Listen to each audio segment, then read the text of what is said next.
The cargo crate that growled the ship shook as Mark landed on the cracked metal dock of Station Delta 9. He wiped sweat from his forehead and stepped out of the cockpit. His boots echoing on the quiet ramp, the air smelled of rust and fuel. The place was nearly abandoned after the war. He was only here for a pickup. One crate marked as priority cargo, nothing more. Mark walked into the storage bay, checked the manifest, and saw it waiting for him. A long steel container with strange locks and no label. He frowned. Something about it felt wrong. It was cold to the touch but not frozen. It pulsed gently like it was breathing. Mark looked around, then activated the cargo arm and moved it into the back of his ship. No questions asked, just credits in hand.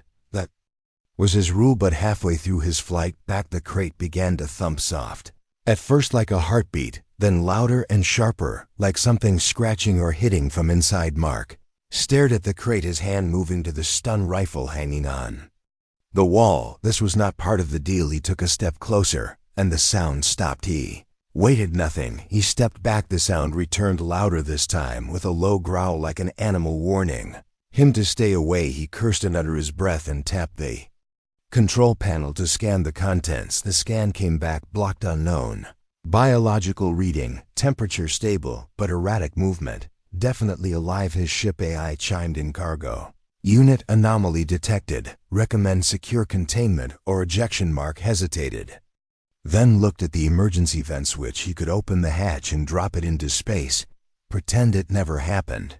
No one would know, but something inside him held him back. Maybe it was curiosity. Maybe it was guilt from all the years of blind transport runs, not asking questions. He reached for the manual override, and the crate clicked once, then again, and then the lid burst open with a metallic hiss. A blur of movement flew out of the crate, knocking him off his feet. He crashed against the wall, his breath stolen, then silence. He looked up slowly, his vision clearing. A creature stood on all fours in the middle of the room, eyes glowing faintly like gold dust in dark water. It was lean and tall, with dark fur covering its body and a long tail twitching with tension. Its face was human-like, but with feline edges, sharp ears, slit pupils, and pointed teeth showing as it growled.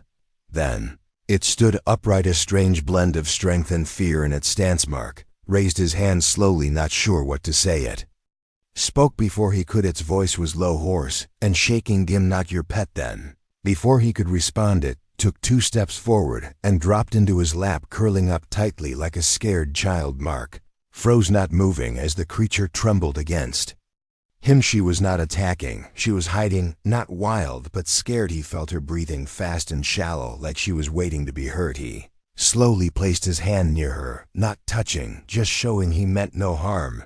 She didn't move. The ship AI activated again, scanning her silently. Unknown species, partial human genome, high stress levels.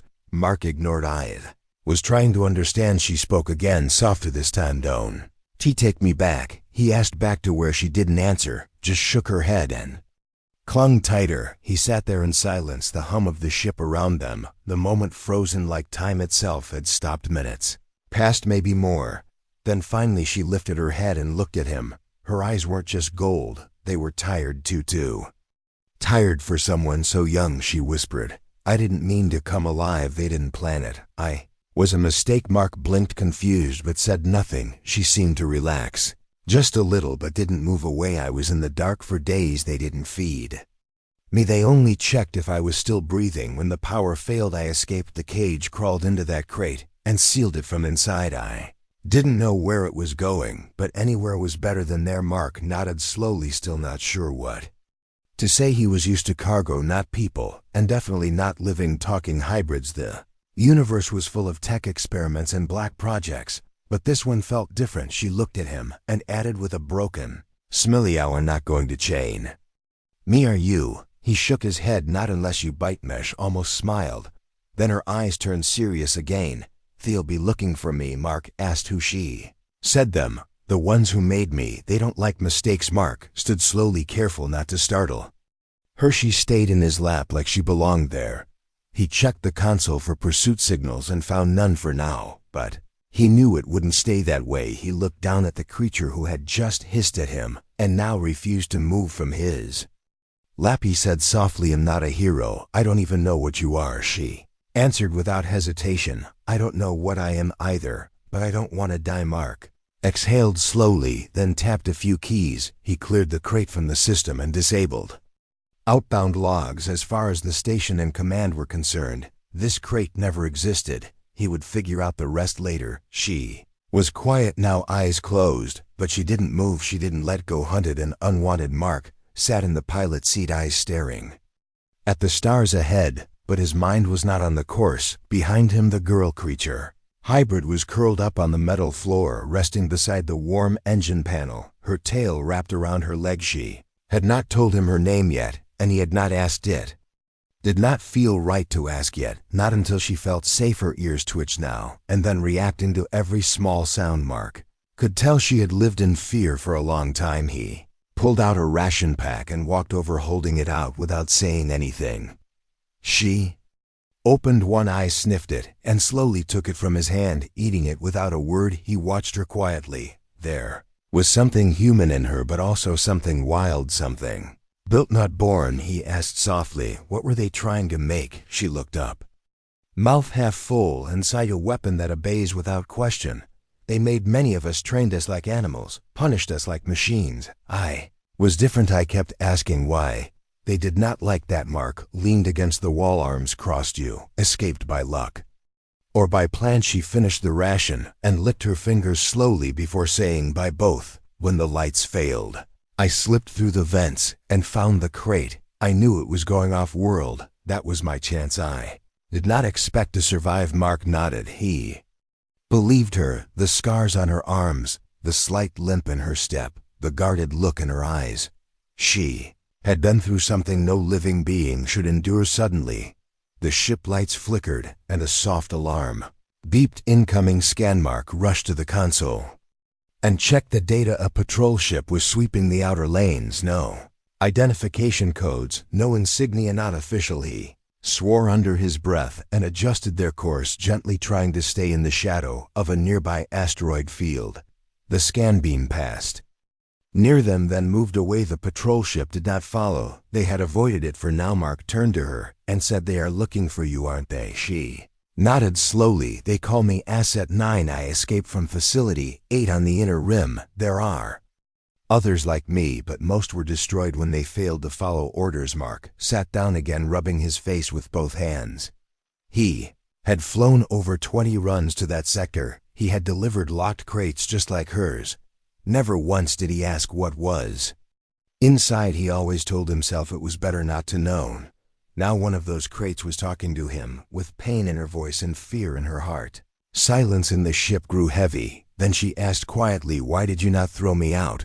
Most would have. Mark did not look at her as he said, I think maybe I was waiting for something to wake me up, and maybe you were it. She tilted her head, studying him like she had never seen a human quite like him before. Then she stood up and walked over, her movements still cautious. She sat on the floor next to him, not touching, not close, just near. Her voice was flat but honest. I don't want to be a weapon. I don't want to be someone's tool. I just want to live and breathe, and maybe find out what I really am. Mark looked at her and said, then maybe you need a new name. She blinked slowly, like the idea had never occurred to hear a name. She repeated it like it was a strange word. He nodded. Something that belongs to you, not to them. She looked down, thinking for a while, then finally said, Lena. Mark smiled faintly. Lena, it is. She did not smile back, but there was a flicker of something in her eyes, maybe relief, maybe hope. They sat in silence for a long time, just letting the ship hum around them like a quiet song. Then Lena stood again, ears twitching. We need to leave this route. They will come again, and next time they won't miss. Mark pulled up the charts and scanned alternate paths. Most were blocked or patrolled, but there was one narrow lane through a storm belt, dangerous but quiet. He tapped it and looked at her. You sure you want to keep running? She looked back at him and said, I am not running, I am surviving. Mark nodded and punched in the new coordinates as the ship turned into the dark corridor of gas and lightning. He glanced at Lena, who stood steady despite the flickering light. She was calm, not afraid, and for the first time Mark felt like he was not alone either. He was not just a transporter now, he was part of something bigger, something unexpected. As the storm cloud swirled outside, Lena whispered, "They built me to obey, but I think I was born to choose." Mark did not answer. He only smiled slightly and kept flying. Forward into the storm we don't run. The storm belt outside the ship roared with colors and light, flashes shaking the small vessel as it pushed through the narrow corridor. Mark held the controls, firm eyes locked on the path ahead, while Lena stood beside him, steady and silent, her tail flicking every few seconds like a sensor. Storm was not just wind and gas, it was filled with electromagnetic traps and drifting metal from old battles. Long forgotten, one wrong move and the ship would become another ghost lost in the storm. Mark asked, "Are you sure the station is inside this storm?" Lena nodded, her voice calm. "Yes, it was hidden here long ago, before the program was shut down, or so they claimed. The creators abandoned it when they started to come newer facilities, but some files say prototypes were stored there, left to rot." Mark shook his head, still amazed at how much she knew. Lena had spent years learning everything she could through stolen data, whispers from guards, and hidden recordings. Was not just an escapee, she was a survivor who never stopped paying attention. The station appeared through the storm like a dead whale floating in dark water, its metal hull cracked and covered in ash. No lights, no signal, no movement. Mark guided the ship into the hangar using manual override.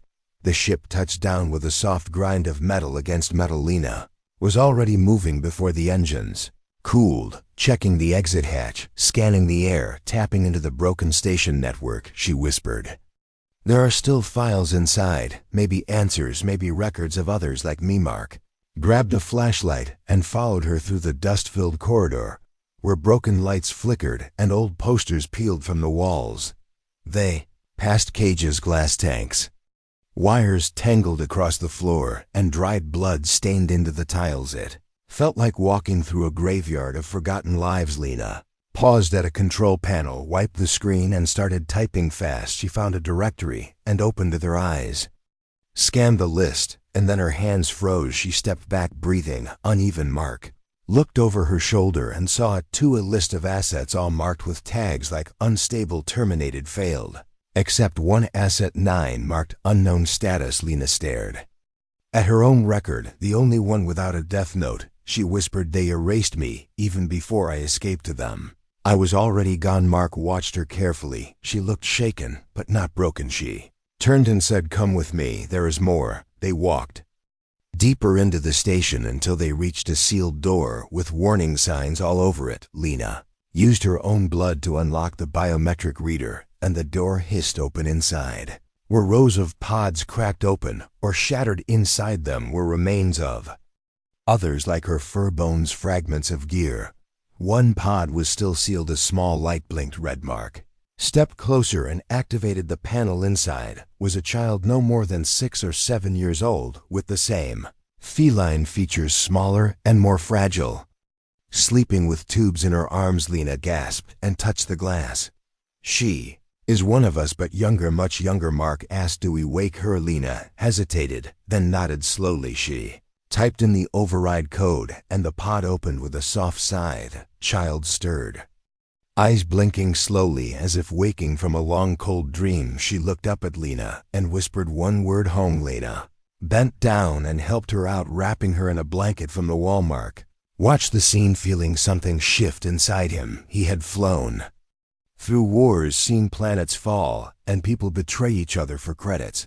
But this was different. This was something real. Suddenly, a loud crash echoed through the station. Lena looked at the scanner and said, "They found us." Mark pulled out his weapon and ran back toward the ship while Lena carried the child close behind him. Security drones poured through the hangar doors, their red eyes scanning, firing stun blasts that cracked walls and melted metal. Mark shot one down, then another, but more kept coming. He shouted, "Go to the ship, I will cover you." Lena stopped halfway and looked back, her eyes wide with something fierce. She placed the child inside the hatch, then turned and ran back toward Mark, moving like lightning claws slicing through wires and sensors. She was faster, stronger, more deadly than anything Mark had ever seen.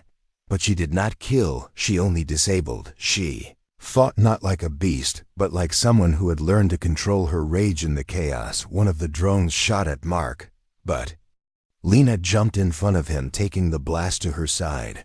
She fell hard. Mark rushed to her side, pulling her up as more drones swarmed. Then a strange thing happened. One drone paused, its eye glowing blue for a moment, scanning Mark.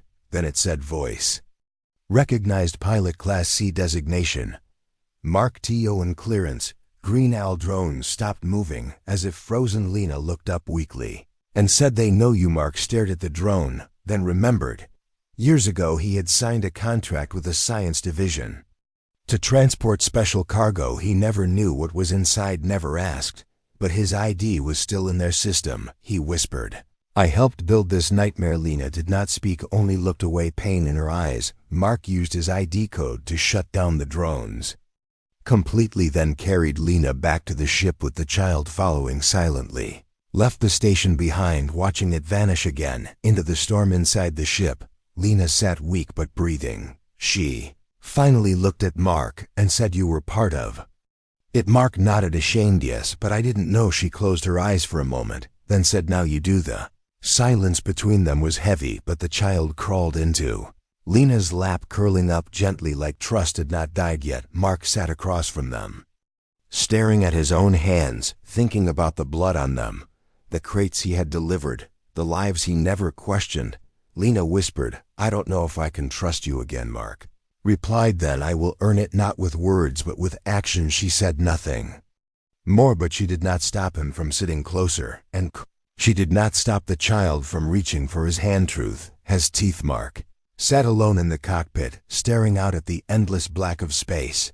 The stars seemed colder now, the weight of the past pressing down on him. He thought about the crates, the cargo, the orders he had followed without question. The faces of those he never saw but helped imprison or destroy haunted him now. Lyra and the child were resting in the back of the ship, but he could feel the distance between them growing. He needed to fix this, to make things right, or at least try. He tapped a command and pulled up old records from his past deliveries. Searching through the logs, he found the transport codes and shipment details, each one tied to a secret program he never knew existed. He swallowed hard. The name of the program was Project Obedience. Mark realized it was bigger than he thought. Hundreds of hybrids like Lyra had been made, some more dangerous than others, and most were destroyed when they failed to obey. He felt sick, but he could not run from the truth. He powered down the system and took a deep breath. He had to tell Lyra, but he did not know how. Hours later, he found her in the small living area, sitting quietly, holding the child close. He sat beside her and said softly, "I found out about the program. I helped deliver the crates." Her eyes narrowed, anger and pain mixing in her gaze. "You knew and never told me." Mark looked away, ashamed. "I didn't know what was inside. I never asked, but I should have." Lyra shook her head, tears welling up. "You were part of the destruction. I trusted you." Mark reached out, but she pulled away. She stood and said, "I need to be alone." Mark watched her leave and felt the loneliness crush him harder than the stars outside. He spent the next hours trying to find a way to fix things. Knew the only way was to stop the people who made her, the ones who still hunted them. He hacked into the ship's communication and sent a risky message to a corrupt official he once met in a forgotten port.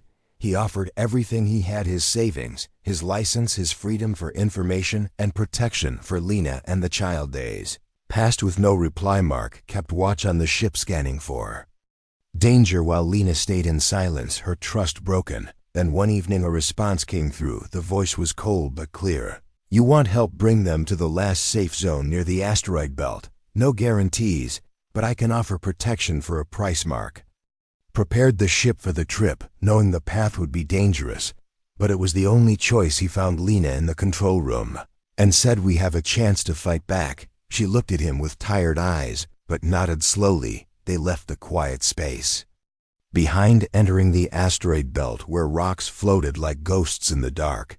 The ship moved carefully between the large stones. Suddenly, a warning beep from the console. Enemy patrols ahead. Mark pushed the throttle and the ship dodged between the asteroids like a dancer avoiding traps. Lyra took the child into her arms, holding her tight, as the ship shook from distant blasts. Escaped by a hair and found the last safe zone, an old abandoned mining station. The place was run down but better. Then nowhere inside the station, Lena finally spoke. They still make new versions more dangerous without feelings or mercy. We have to stop them, Mark agreed, his heart heavy but steady. He promised to fight, not just for her, but for all those trapped and forgotten. That night, they planned their next move. The child slept peacefully between them. For the first time, Mark felt a flicker of hope in the darkness, but the truth had teeth. And it bit deep. Never alone again, Mark sat beside the small window, watching stars drift past like silent ghosts. The past still weighed on his heart, but something new had begun. Lena sat close, holding the child wrapped in a blanket. Her eyes looked softer now, like the storm inside her was calm for the first time. They had left the dangerous zones far behind. Now they lived on a forgotten moon full of rocks and quiet forests. A place where no one hunted hybrids. Mark had turned his ship into a safe home where others like Lena could come and be free. Every day he flew to distant markets and smuggled supplies, not weapons, but hope. Lena helped care for the others, teaching them to trust, to live, to fight if they had to.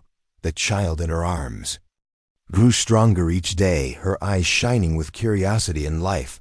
One evening, Mark looked at Lena as she sat quietly by the fire. He said softly, "I never thought I would find family like this." She smiled faintly and replied, "Neither did I." They sat together, watching the stars until a sudden beep broke the peace. Mark checked the console and saw a message from deep space, encrypted and urgent. Opened it carefully, and a hologram flickered to life, showing a stern woman in a dark uniform. She said, "Your actions have not gone unnoticed. The lab that made Lena is building new models, more dangerous and ruthless than before. We cannot allow this to continue." Mark listened carefully as she offered help and a secret weapon to stop the project once and for all, but the cost was high. They had to strike fast before the new versions were ready. Mark looked at Lena and said, "Are you ready?" She stood tall and said, "We are not just survivors.